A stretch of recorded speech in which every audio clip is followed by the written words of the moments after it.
So we are here at the Harrisburg Transportation Center. Behind us, we have the trains coming and going from Amtrak and others. And we're here at the launch of two master plans, both commissioned by PennDOT, one for the Paxton Creek watershed area and the other for the Transportation Center. And let's start with transit-oriented development. It's a buzzword. People are talking about it. What exactly is transit-oriented development? Sure.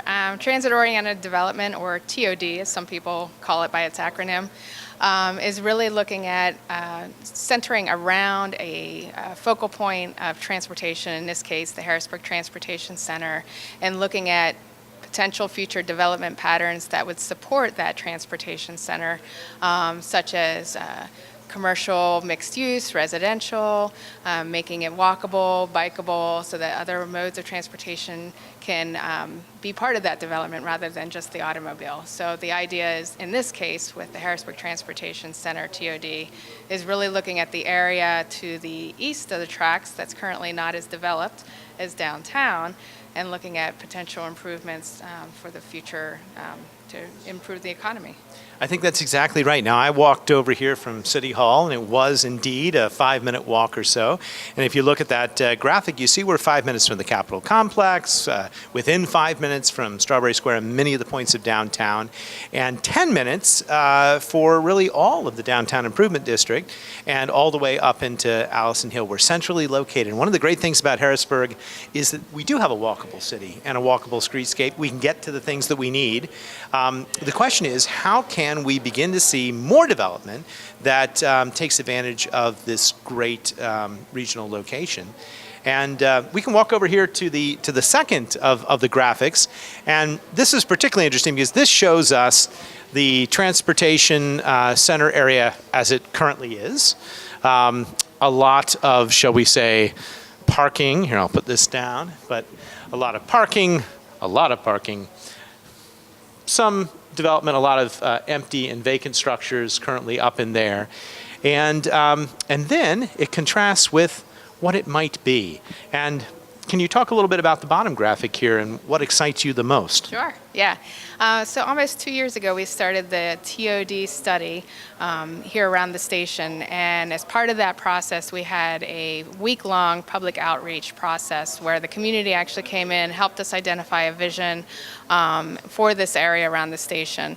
And what you can see on the proposed HTC TOD area concept is just a concept plan of what the future could look like. And you can see that one of the major changes is Paxton Creek being more of a greenscaped area and not channelized like it is today. And that's literally on the graphic up above. You can't even see Paxton Creek. Correct. I mean, it is pretty much hidden and even running directly underneath structures. Yeah, a lot of the structures, right, are the wall of the channel for the creek. So what we learned from the outreach was that the flooding in this area is really a deterrent to any development, which is, I think, why you see parking lot. So one of the things we needed to do was to investigate Paxton Creek and whether or not we can make improvements in order to reduce the flood potential, and then provide for opportunity of different types of development. And, with our area concept plan here, we identify, a grid system similar to other areas within the city to support urban style development and to make it, more walkable, more bikeable, and really kind of allow this area to grow over time. Yeah, absolutely. And really, you're just sort of replacing not very well utilized blacktop with basically a spillway for the creek, which is not only going to make that area enjoyable for walking and hiking and connecting the green belt as a cross section for the city, but also it literally allows other acres to be taken out of the floodplain. And that's probably one of the most significant changes. If we de-channelize the creek and we allow it to flow naturally and spill over naturally in times of flooding, we don't overdevelop around it, all the surrounding areas suddenly are no longer in the 100-year floodplain. Correct. And that's what the Paxton Creek master plan identifies, which we have on the other side of the room here, some examples of what we anticipate maybe improvements to the creek to reduce the flooding and bring property out of the floodplain. Well, let's walk over and see the next panel. One interesting aspect of the city's geography is that we do have this wonderful, wonderful park in Wildwood Lake here, and we have Hack, and we have a creek which basically runs all along our industrial corridor, all the way down through Pensy Supply and Shipoke, and currently it's just completely underutilized. So I see you've begun to look at different sections. We just looked at a map for the TOD area, and now I think if we come over here to this map, we will see a whole nother stretch of potential revitalization. Yes. So these graphics are contained in our master plan. Again, these are all concepts at this point, but it really kind of shows the potential for Paxton Creek to be an asset or an amenity to the city. The top graphic is what we're calling Paxton Creek Park Concept North section, which is north of State Street and currently a vacant, underutilized area where there could be potential for future, whether it's commercial, industrial type of uses or a mix of uses, and then allowing for Paxton Creek to be naturalized and allowing it for, during flood events, to permeate through the grass recreation area is what we're proposing there.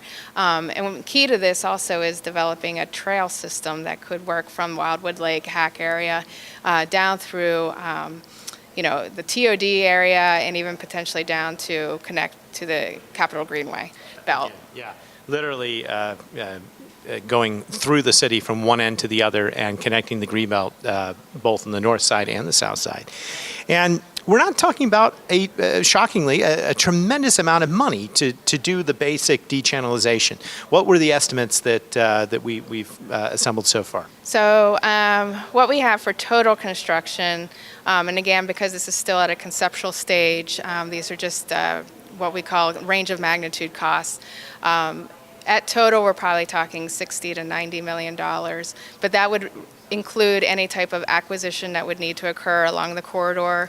That would include removal of some of the bridge structures. There's a number of bridge structures that are abandoned that aren't actually functioning as bridges, but they act as dams to the creek and actually help the current flooding situation. So we would need to remove some of those. So including all those costs, we're probably looking at, and permitting, somewhere between 60 to 90 million is our estimate at this point. And just looking ahead, there are a lot of potential funding options for that. I know you discussed some of them in the proposal. Can you talk a little bit about that? Sure.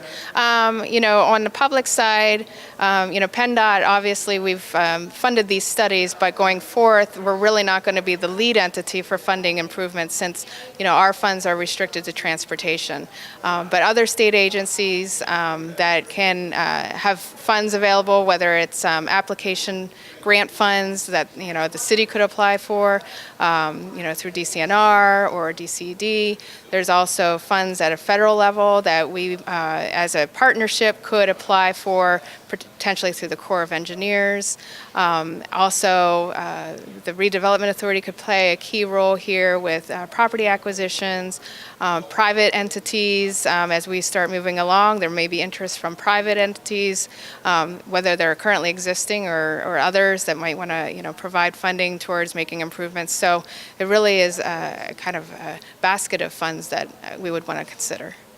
Yeah, and just to put it in perspective, that for the significant transformation that would mean for the city, $100 million is really, I think, a reachable goal. That's less than the costs of selling the incinerator, for example, on which we had hundreds and hundreds of millions of dollars of debt at one point. You're looking at $90 million to acquire and transform a city, the capital of the Commonwealth. We can do it if we work together, and it's been just greatly appreciated, PennDOT, sort of bringing everyone to the table and helping get this conversation started.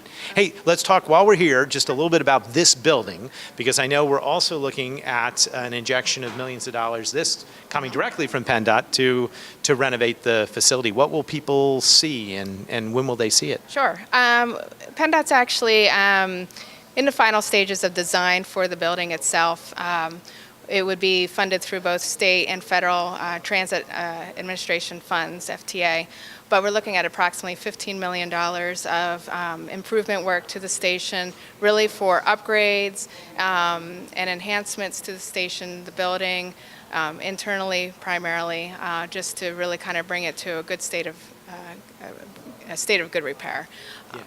I think a lot of people find the building charming and historic, but I'm sure the systems need upgrading. There's talk of more retail, office renovations, that sort of thing. Bring a little more life, get more people working in and around the building. Yeah, definitely the hope is with these improvements that, improvements to the second and third floor office space as well as retail space here on the ground level would actually bring more vitality to the station and really kind of make it an area that people want to come and enjoy some time before getting on the train.